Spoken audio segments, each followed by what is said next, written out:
ఈ వీడియో చూడండి. ఈ రోజు సమాజంలో చూసుకుంటే మానవత్వం మంట కలిసిపోయింది. మానవత్వం లేకుండా పోయింది. రాజ్యులు అధికారులు ఉన్నారు, వీళ్ళందరినీ ఇమ్మీడియట్ గా సస్పెండ్ చేయాల్సిందిగా తూర్పుగోదావరి జిల్లా ఎస్పీ గారిని డిమాండ్ చేస్తాం. ఈ 8-9 కేటీఆర్ గా గుర్తుపట్టుకో, కేటీఆర్ గా గుర్తుపట్టుకో. ఈ వీడియో నువ్వు చూడు నా కొడుక. వీడు మరీ దిగజారిపోయి మా అమ్మల్ని అక్కల్ని హిందూ సమాజం ఇంకా నేను స్పాట్ లో ఉంటే నేనే మర్డర్ చేశాను కదరా మీరందరూ కలిసి. రాజమండ్రి వచ్చానంటే రేపు రచ్చ రచ్చ అయిపోతుంది, లేదా రాష్ట్రాన్ని తగలబెట్టేస్తావా లేకపోతే రాజమండ్రిని తగలబెట్టేస్తావా?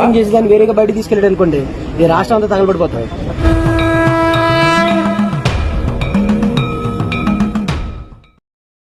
అందరికీ జై శ్రీరామ్ మిత్రులారా, నేను మీ కేటీఆర్. జై కృష్ణ ధర్మరక్షణ. ఏదో పెద్ద కుట్ర జరుగుతుందండి.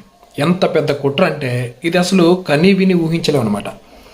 అంత పెద్ద కుట్ర జరుగుతుంది. ఆ కుట్ర ఎలా జరుగుతుంది, స్టెప్ బై స్టెప్ ఎలా మారుతుందో ఒక్కసారి ఈ వీడియోలో వివరించే ప్రయత్నం చేస్తాను. ప్రవీణ్ పగడాల ఏదైతే మృతదేహం, ఆయన ఒక శవాన్ని అడ్డు పెట్టుకొని ఏ స్థాయి రాజకీయంగా మారుస్తున్నారో మీకు ఒక్కొక్కటిగా డీటెయిల్డ్గా ఇచ్చుకుంటూ పోతాను. ముఖ్యంగా ప్రవీణ్ పగడాల వెనక ఇప్పుడు ఏదైతే ముస్లిం సమాజంలో ఉన్నటువంటి కొంతమంది పెద్దలు ఆ ప్రవీణ్ పగడాల మృతదేహం దగ్గరికి, ఆ కార్యక్రమం దగ్గరికి వెళ్ళి ఎందుకు భారీ స్టేట్మెంట్ ఇస్తున్నారు, కళ్ళలో నీరు పెట్టుకొని మరి అంత ప్రేమ స్వరూపుల్లాగా అంత వాళ్ళ మీద ప్రేమ ఉన్నట్టు, ప్రవీణ్ గారంటే వీళ్ళకి ఎంతో ఆత్మబంధువు అయినట్టు, నిన్నటి వరకు తిట్టి కొట్టి వార్నింగ్లు ఇచ్చి చంపేస్తామన్న వారు కూడా ఈరోజు ఎలా మాట్లాడుతున్నారండి? ఏ రకంగా టర్న్ అవుతుందండి? అసలు ఆంధ్రప్రదేశ్ ప్రభుత్వం మీద వీళ్ళు ఏ విధమైనటువంటి స్ట్రాటజీ, ఏ విధమైనటువంటి ఒక ప్రణాళిక వేస్తున్నారో షార్ట్గా చెప్తాను. చాలా స్పీడ్గా వినండి దయచేసి. ఒక్కసారి ఈ వీడియో చూడండి.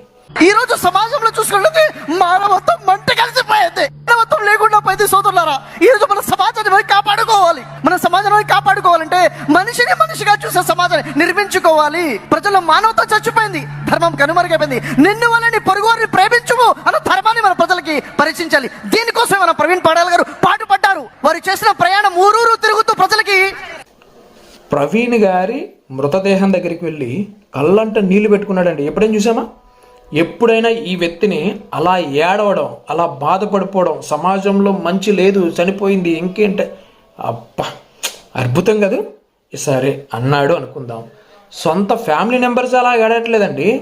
ఈయన ఓవర్ యాక్టింగ్ మామూలుగా లేదు. పోనీ ఏడిశాడు అనుకుందాం. ఎందుకు? అంతకుముందు జరిగింది ఏంటో ఒక్కసారి చూడండి. బైబిల్ ఎంతగా గౌరవిస్తామో ఖురాన్ని కూడా అంతగా గౌరవిస్తాం. నేను ఒకటే అడుగుతున్నాను, ఇప్పుడున్న పరిస్థితుల్లో మీరు మసీదులో ఉన్నా, మేము చర్చిల్లో ఉన్నా, ప్రమాదం మన ఇద్దరికీ ఉంది అన్న విషయం మాత్రం మీ మనసులో ఉండదు. రెండవది ఏంటంటే, నేను క్రైస్తవంగా ఉన్నా, మీరు ముస్లిం సహోదరులైనా, మన ఇద్దరికీ తండ్రి అబ్రహాం గారి అన్న విషయాన్ని కూడా దయచేసి మీరు మనసులో ఉంది. మీకేదన్నా కష్టం వస్తే మా ప్రాణాలు అడ్డుపెట్టి కాపాడుతున్నాం. మాకేదన్నా కష్టం వస్తే దయచేసి మానవత్వంతో మీరు కూడా వీళ్ళు మా దాయాదులు అని మాకు అండగానే మనకి దేవుడు ఉన్నారు. మేము దేవుని చిత్తం ఎంత ధైర్యంగా అంటామో ఇన్షా అల్లా అని అంతే గౌరవంగా కూడా అంటాం. దయచేసి ఈ విషయాన్ని మీ ద్వారా, ప్రవీణ్ పగడాల గారి హత్య ఒక సంతకం. రాబోయే రోజుల్లో క్రైస్తవులకి ముస్లింలకి ఇది ఒక మరణ శాసనంగా మారబోతుంది అనేది ఓపెన్ గా చెప్తున్నారు. నెక్స్ట్ అజయ్ని చంపుతామంటున్నారు. బీజేపీ నేతలు వాళ్ళ పర్సనల్ పేజెస్, అఫీషియల్ పేజెస్ లో అనౌన్స్ చేస్తున్నారు, నెక్స్ట్ వచ్చేది అజయ్ గారే అని చెప్పి నా గురించి మాట్లాడుతున్నారు. చావడానికి మీరు భయపడం, నేను భయపడను, దేవుని దగ్గరికి వెళ్ళిపోతామని. కానీ మిగతా వాళ్ళు నాయకత్వం లేకపోతే బలహీనలు అయిపోతారు. ఈ విషయంలో ఎప్పుడు మీ దృష్టికి ఏమొచ్చినా మీ నమ్మకాలు మీవి, మా నమ్మకాలు మావి. కానీ కష్టం అంటే మాత్రం ఇద్దరం కలుగుతాం. ఈ విషయాన్ని మాత్రం ముస్లిం సమాజానికి నేను క్రైస్తవ సహోదరుడిగా నేను ఇస్తున్నటువంటి రిప్రజెంటేటివ్ గా దయచేసి. చూశారు కదా, ఇతను ఒక ముస్లిం సమాజానికి సంబంధించినటువంటి మోటివేషన్ స్పీకర్. ఖచ్చితంగా ఇతను ఒక ముస్లిం, అది అందరికీ తెలిసిన విషయమే. సోషల్ మీడియాలో ఉన్నటువంటి వ్యక్తి అంత పేర్లు ఎందుకు కానీ ఇతని గురించి అందరికీ తెలిసిందే. అలాగే ఈ పక్క మాట్లాడుతున్నాడు చూసారా, ఒక పాస్టర్, ఈ పేరు అజయ్ ఏదో ఉంది. అయితే పేర్లన్నీ ఇలాగే తగలాడతాయి, కానీ వాళ్ళు క్రిస్టియన్స్, సరే వదిలేద్దాం. ఏ రకమైనటువంటి నాలెడ్జ్ కుదిరిందో మీరు అర్థం చేసుకోవాలి. మీకు మేము తోడుగా ఉంటాం, మీరు మాకు తోడుగా ఉండండి, ఇద్దరం కలిసి హిందూ సమాజాన్ని తొక్కుదాం, వాళ్ళని అణిచివేద్దాం, వాళ్ళని రాజకీయంగా ఎదగనీయకుండా చేద్దాం, వాళ్ళని ఏ రకంగా ఇబ్బంది పెట్టాలో అన్ని రకాలుగా ఇబ్బంది పెడదాం, గుడిళ్ళు కూలుద్దాం, చర్చిలు కట్టుకుందాం, మసీదులు కట్టుకుందాం, మీది ఆ వర్గం, మాది ఈ వర్గం, మీది ఆ ప్రాంతం ఈ ప్రాంతం అన్నట్టుగా లేదు. ఇక్కడ ఒక పక్క స్కెచ్ ప్రకారంగా జరిగిందన్నట్లేదా?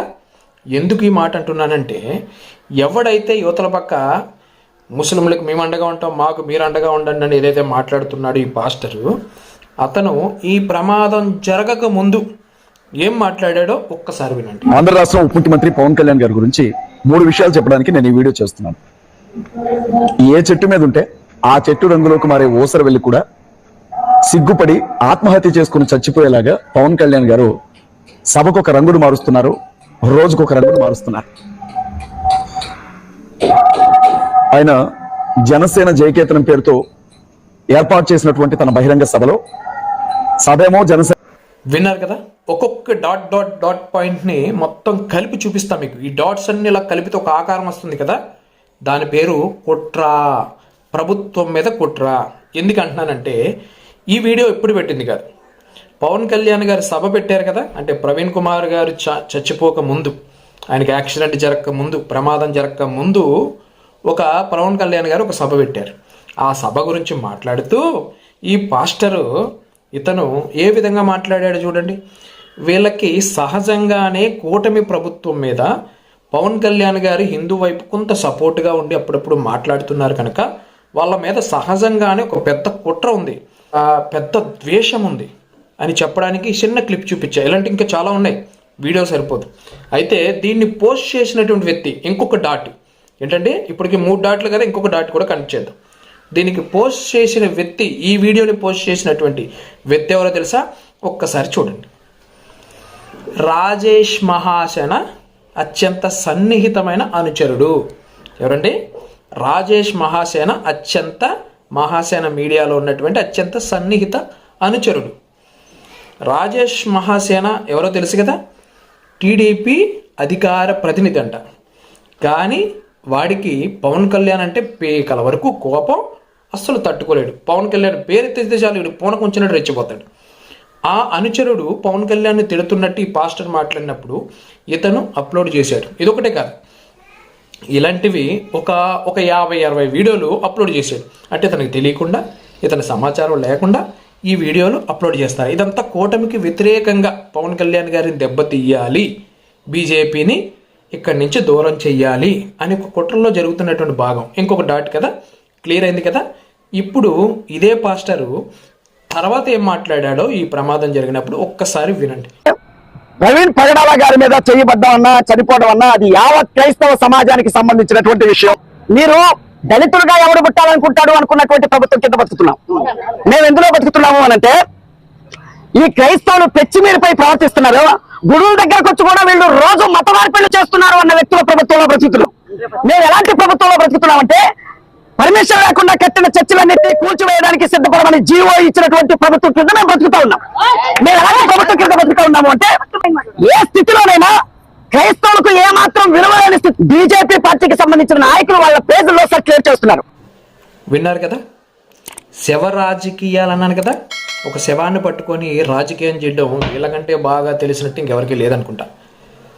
కూటమి ప్రభుత్వం వచ్చిన తర్వాత క్రైస్తవులు చాలా నరకయాతన పడుతున్నారంట, ఇబ్బంది పడుతున్నారంట. క్రైస్తవులకి ఈ కూటమి ప్రభుత్వం పూర్తి వ్యతిరేకం అని చెప్పి బల్లగుద్ది స్టాంప్ వేసేవాళ్ళని చెప్పి ఆయన చనిపోయిన ప్రవీణ్ పగడాల చనిపోయిన దగ్గరికి వెళ్ళి వీడి వేరే లెవెల్లో స్టేట్మెంట్ ఇస్తున్నాడు పబ్లిక్గా 100 మంది ముందు.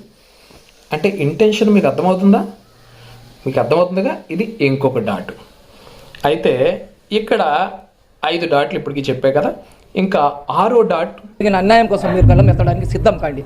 నాకైతే ప్రభుత్వం నాకు రక్షణ ఇస్తుందని నమ్మకం అయితే నాకు లేదు. చంద్రబాబు గారికి లేఖ రాసినానండి, చంద్రబాబు నాయుడు గారికి రాశాను కదా.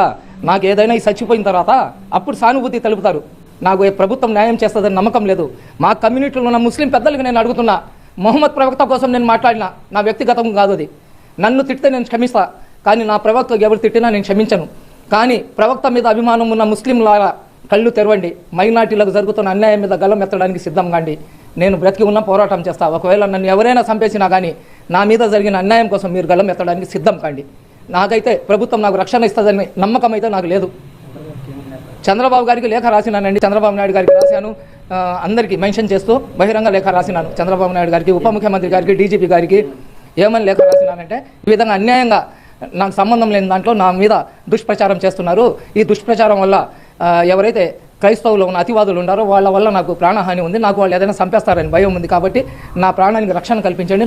విన్నారు కదా, ఈయనేమంటున్నాడంటే తన ప్రాణానికి ప్రమాదం ఉందంట, ఆల్రెడీ పవన్ కళ్యాణ్ గారికి, నారా లోకేష్ గారికి, చంద్రబాబు గారికి, పోలీస్ డిపార్ట్మెంట్ అందరికీ కూడా ఇతను సమాచారం ఇచ్చాడంట, నా ప్రాణానికి ప్రమాదం ఉంది. ఎవరి ద్వారా? క్రైస్తవుల ద్వారా, అలాగే కొంతమంది మతోన్మాదుల ద్వారా ప్రమాదం ఉందని ఇచ్చాడు. అంతవరకు బాగుందిగా. అసలు వాళ్ళ అంటే కూటమి ప్రభుత్వంలో అటువంటి అందరి పేర్లు ఎందుకు తీశాడు, వాళ్ళకే ఎందుకు లెటర్ ఇచ్చాడు, నిజంగానే అంత ప్రమాదం ఉందా, నిజంగానే ఇతను అంత అమాయకుడా అంటే ఇతను గతంలో మాట్లాడింది ఒక్కసారి చూడండి. ఏమంటారు? వాడు ఒకటి తుకుడాగాడు, వాడి పేరు ఏదో ప్రవీణ్ ఏదో ఉంది. ఈ లంజా కొడుకు ఎప్పుడైనా పేద క్రైస్తవులకు ఏదైనా రూపాయి ఇచ్చాడా? కరోనా లాక్డౌన్ వచ్చినప్పుడు ఈ ప్రవీణ్ అని ఈ దగ్గరీడు లోఫరీడు వల్గర్ కరోనా సమయంలో క్రైస్తవులకు ఏదైనా సహాయం చేసినాడా? ఈ నా కొడుకులకి విదేశాల నుంచి వచ్చే నిధులను తీసుకొని ఆ నిధులు తినేసి అరగక ఇతర కులాల మీద రాళ్ళేస్తున్నారు. అరే ముందు నీ గుద్దలు కడుకోరా, నీ బాటంలో ఏముందో చూసుకో. మీకు 66 పుస్తకాలు ఉన్నాయి, దాంట్లో ఉన్న లోపాలు ఏంది అవి ఏంది చూసుకో. అసలు సమాధానం చెప్పరా వల్గర్ లంజా కొడక. ప్రవీణ్ నా కొడక 2 గుడ్లు పీకేసి నా కొడక నీ నాలుకని కత్తిరించేసి శిలో మీద కొట్టి ఊరంతా ఊరేగిస్తాం. లంజా కొడక, ముందు నీ క్రిస్టియానిటీలో మంచి ఉంది చెడే ఉంది, అది కడుక్కోరా భోసడికే. ప్రవీణ్ అని అల్బన్ లంజా కొడుకు మా ప్రవక్త గురించి మా ఇష్టం కదండి ఎలా మడత పడిపోయిందో మీకు. ఇది ఇంకొక డాట్. ఈ డాట్లన్నీ కలిపి పూర్తి పిక్చర్ మీకు చూపించడం కోసం ఒక్కొక్కటి ప్లే చేస్తున్నాం. ఇతను ప్రవీణ్ పగడాల బతుకున్నప్పుడు పేదాలు పగలగొడతాం, గుడ్లు పీకేస్తాం, చంపేస్తాం, లంజా కొడక అంటూ విపరీతంగా తిట్టి వార్నింగ్ ఇచ్చి కొన్ని వేల మంది ముస్లింలను రెచ్చగొట్టి అతని చేత క్షమాపణ చెప్పించి చివరి అతని చావుకు కూడా కారణమయ్యాడేమో అని అనుమానాలు వచ్చేంత గొప్ప నేరస్తుడు ఇతను.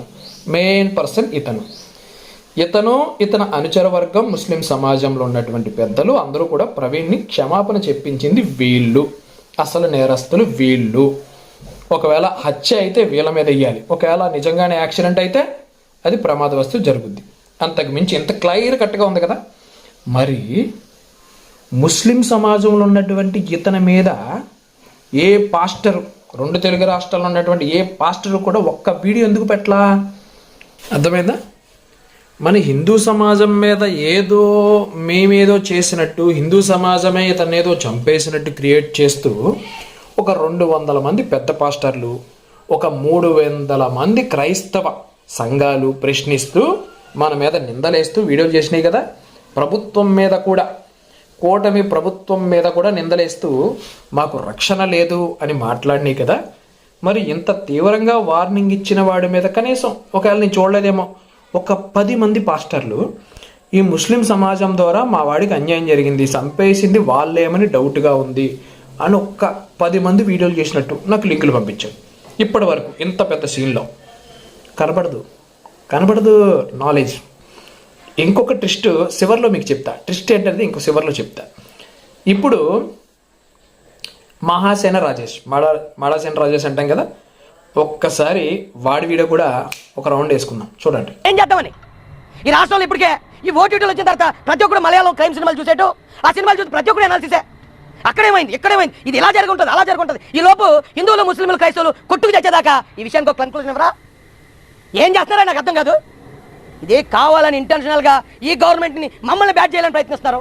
నేను ఇది ఒక పాస్టర్ గారు అని చెప్పి వచ్చానండి. పాస్టర్ మీద నాకు నిజంగా యాక్సిడెంట్లో చనిపోయారేమో, నాకు చెప్పడం యాక్సిడెంట్ అని చెప్పారు. కానీ అక్కడికి వచ్చి చూసిన తర్వాత అందరూ అనుమానాలకి తావిచ్చేలా ఉంది కదా పరిస్థితి. ఆ పరిస్థితులు అలా ఎందుకు వచ్చాయి, వీళ్ళ అనుమానాలు ఏమేమి వ్యక్తం చేస్తున్నారు, దానికి ఈ పార్టీకి క్లారిటీ ఇవ్వాలి కదా.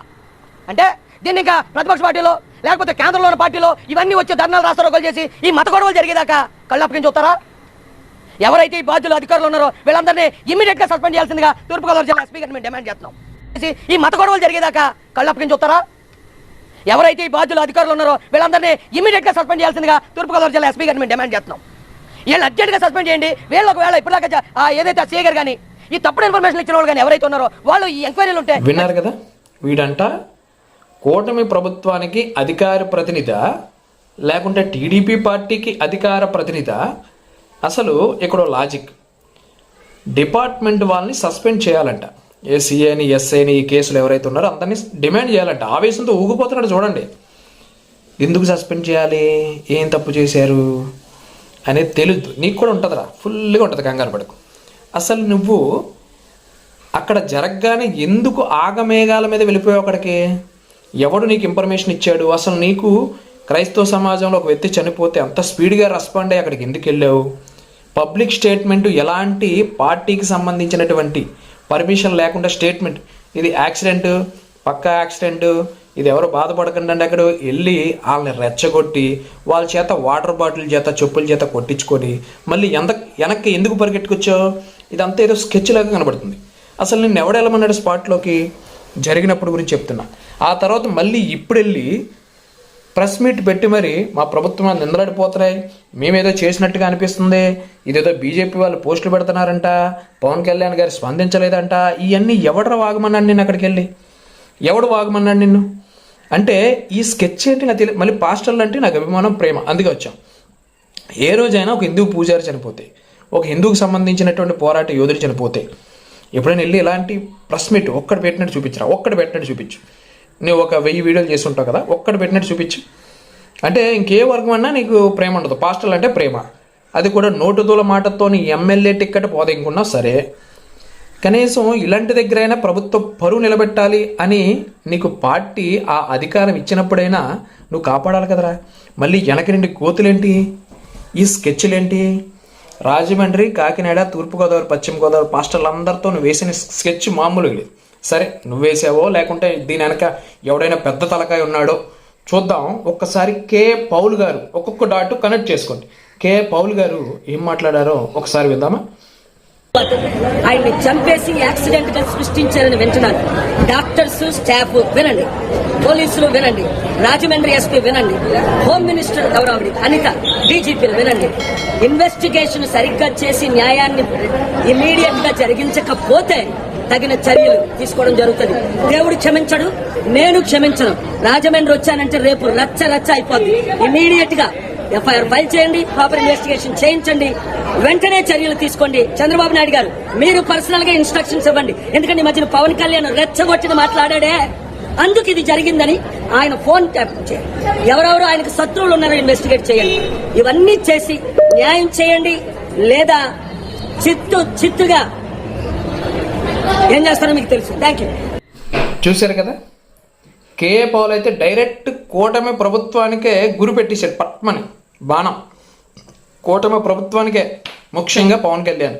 సనాతని సనాతని సనాతని అని ఎన్నిసార్లు వాగుతున్నారా? దేనికోసం రా? డైరెక్ట్గా పవన్ కళ్యాణ్ గారిని విమర్శిస్తున్నారు కదా మీరు. ఎంట్రు కూడా పీకలేరు పవన్ కళ్యాణ్ గారు, ఎంట్రు కూడా పీకలేరు మీరు. ఏదైనా చేయాలనుకుంటే అతను చేసినటువంటి తప్పుని నిరూపించి వాగాలి. కానీ ఇలాంటి అడ్డమైన గలేజ్ వ్యవహారంతా అతనేదో చేపించినట్టు, అతనే రచ్చగొట్టేసినట్టు ఏంట్రా నీ వాగడేంట్రా? తగలబెట్టేస్తావా? రాష్ట్రాన్ని తగలబెట్టేస్తావా, లేకపోతే రాజమండ్రిని తగలబెట్టేస్తావా? చేసి దాన్ని వేరేగా బయట తీసుకెళ్ళాడు అనుకోండి, ఈ రాష్ట్రం అంతా తగలబడిపోతుంది. ఇన్సిడెంట్ మీద గవర్నమెంట్ ఫోకస్, నేను చెప్తున్నా, చాలా గట్టి యాక్షన్ చేసి దాన్ని వేరేగా బయట తీసుకెళ్ళాడు అనుకోండి, ఈ రాష్ట్రం అంతా తగలబడిపోతుంది. ఇన్సిడెంట్ మీద గవర్నమెంట్ ఈ విధవేషాలు ఏంటి? అక్కడ జరిగిన మ్యాటర్ ఏంటి? మీరు వాగే వాగుడేంటి? అసలు మాట్లాడవలసినవి మాట్లాడుకుంటూ అడ్డమన్నీ మాట్లాడుతూ ప్రభుత్వం మీద నిందలు వేసేయాలని చెప్పేసి ఈ సమయంలో ఒక రాజకీయ పార్టీ వీళ్ళందరినీ పట్టుకొని, కిందసారి మనందరం ఓట్లు గుద్దినా పార్టీ గెలవలేదు కనుక ఒక పెద్ద శవ రాజకీయం చేద్దామని చెప్పి కొంచెం గుర్తింపు పొందినటువంటి ఒక పాస్టర్ గారిని లేపేసి వీళ్ళందరికీ ప్యాకేజీలు ఇచ్చి ఒక్కసారిగా ప్రభుత్వం మీద పడిపోండి అని స్కెచ్ చేసినట్టుగా లేదా ఇది? ఎందుకని ఇన్ని రకాల ఉన్నా కూడా ఒక్కడు కూడా ఎందుకు మాట్లాడట్లా? ఇంకొకటి, ప్రవీణ్ పగడాల అనే వ్యక్తి వాళ్ళ అమ్మగారు క్రిస్టియన్, కడప జిల్లా పొద్దుటూరుకి సంబంధించినటువంటి వ్యక్తి. వీళ్ళ అమ్మగారు క్రిస్టియన్, వీళ్ళ నాన్నగారు ముస్లిం. ఏంటండి, ప్రవీణ్ పగడాల గారి అమ్మగారి క్రిస్టియన్ అయితే వాళ్ళ నాన్నగారు ముస్లిం. ఒకవేళ అలాంటి లింక్ ఏమైనా దొరికిందా అనేది కూడా ఆశ్చర్యపోతుంది. ఎందుకంటే ఎన్నో డిబేట్లలో మాట్లాడుకున్నదే అందరూ ఏంటంటే బైబిల్ నుంచి ఖురాన్ పుట్టింది, బైబిల్ ఖురాన్కి సంబంధించినటువంటి ప్రవక్తలందరూ కూడా ఒకటే, వాళ్ళిద్దరూ అన్నదమ్ములు, చరిత్రపరంగా అన్నదమ్ములు, బైబిల్ నుంచే ఖురాన్ కాపీ చేయబడింది అంటూ చాలా డిబేట్లో చూసాం. ఇదంతా నిజమేమనిపిస్తుంది.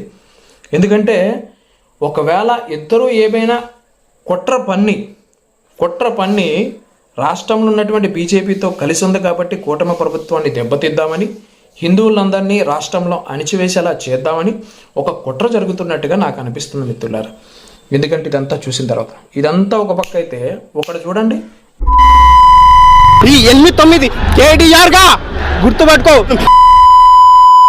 ఈ 8-9 కేడీఆర్ గా గుర్తుపెట్టుకో. ఈ వీడియో నువ్వు చూడు, నా కొడుక చెప్తున్నాను కదా, అన్నకు జరిగింది కదా, మేము చట్టాన్ని నమ్ముతాం రా, మేము దేవుని నమ్ముతాం రా, మేము మీలాగా వెన్నుపోటు పర్వం రే. అన్న తాగి చనిపోయినారా, అన్న నా సాక్ష్యం నాకు తెలుసురా. మీరేంద్రా హౌలేనా కొడుకల్లారా, యూత్ని టార్గెట్ ఒక ఉగ్రవాదులు తయారు చేసింది మనోహర్ దాస్, కేటీఆర్. ఈ నా కొడుకు ఫస్ట్ రాధా మనోహర్ దాస్, కేటీఆర్ ఈ కొడుకుల మీద ఖచ్చితంగా కేసులు వేయాలి. ఎందుకంటే వీళ్ళు ఏసుపం మీద మొన్న ఏమంటారో నువ్వు, అరే కొడుక చెప్తున్నా వినరా, నీకు నేను ఒకసారి పోస్ట్ పెట్టినా. అప్పుడు యూపీలో జరిగింది ఏంది, కుంభమేళ జరిగింది. అప్పుడు భారత తెలంగాణ నుంచి అక్కడ ఎందుకు పోతారా, మూసీ నదిలో మీరు నీళ్ళ మునగండి, అక్కడ కుచిన్ చౌకలో మునగండి అని పెట్టిన విషయమా, అది నేనే కాబట్టి నా కొడుకల్లారా మా ప్రవీణ్ అని చెప్పిండు. పోయి ఇక్కడ కానీ ఒకవేళ మీరు ఇక్కడ నుంచి అయినా మానుకోండి, హెచ్చరిస్తున్నాం. వీడైతే మరీ దిగజారిపోయి ఒక 10-15 మంది పాస్టర్లు 10-15 ఛానల్స్ ఏదో నేనేదో చేపించేసినట్టు ఈ మటర్. మరీ కామెడీ కదా ఇది మరీ కామెడీ కదా. వీడు మరీ దిగజారిపోయి మా అమ్మల్ని, అక్కల్ని, హిందూ సమాజాన్ని మొత్తం తిట్టేసి ఏదేదో చేస్తున్నాడు. అసలు ఇలాంటి కామెడీ పీసులందరినీ ఎవర్రా రెచ్చగొట్టి మీడియా ముందుకు పంపిస్తున్నారు? ఇంకా నేను స్పాట్లో ఉంటే నేనే మర్డర్ చేశానందరూ కదరా మీరందరూ కలిసి. ఏం మాట్లాడుతున్నారా మీరు? అయినా మీలాంటి గుర్ర బ్యాచ్కి భయపడేటువంటి టీం కాదు, సింహాల గుంపు మాది. హిందూ సమాజాన్ని ఎప్పుడూ చులకన చూసి చేతగానితనంగా తీసుకుంటే ప్రతిసారి ఇబ్బంది పడేది మీరే. ఎంత సహనంగా ఉంటామో అంతే అంతే అంతే సీరియస్గా కూడా ఉంటాం. ఇలాంటి ఏడుపు ఏడడం మానేసి, కూటమి ప్రభుత్వం మీద కుట్రలు పడడం మానేసి ముందు వాళ్ళకి జరగవలసిన న్యాయం ఏంటో చూడండి. అడ్డమైన వాగుడంతా వాగేయడం, ఎవడో పగ తీర్చుకుంటే, ఎవడో ఏదో చేస్తే మామే పడిపోతారా? బుద్ధి తక్కువలారా. ముందు వీటి మీద మాట్లాడండి. నెక్స్ట్ నేను పెట్టబోయే వీడియో పిచ్చ కామెడీతో పాటు వీళ్ళందరూ బండారం మళ్ళీ బయట పెట్టేస్తా. అది ఈరోజు సాయంత్రం కానీ రేపు పొద్దున కానీ మొదలు పెడతా. జై శ్రీరామ్, భారత్ మాతాకి జై. నేను మీ కేటీఆర్. గతంలో నేను పెట్టిన వీడియో ఈ 3-4 రోజుల నుంచి, ఈ 2-3 రోజుల నుంచి నేను పెట్టిన వీడియోలు ఒకసారి చూడండి. ఇంకా క్లారిటీగా బొమ్మ బల కనబడుతుంది. ఇదంతా చూసి ఒక క్లారిటీకి వచ్చేస్తారు మీరు. ఆ వీడియోలు కూడా చూడండి. జై శ్రీరామ్, భారత్ మాతాకి జై. నేను మీ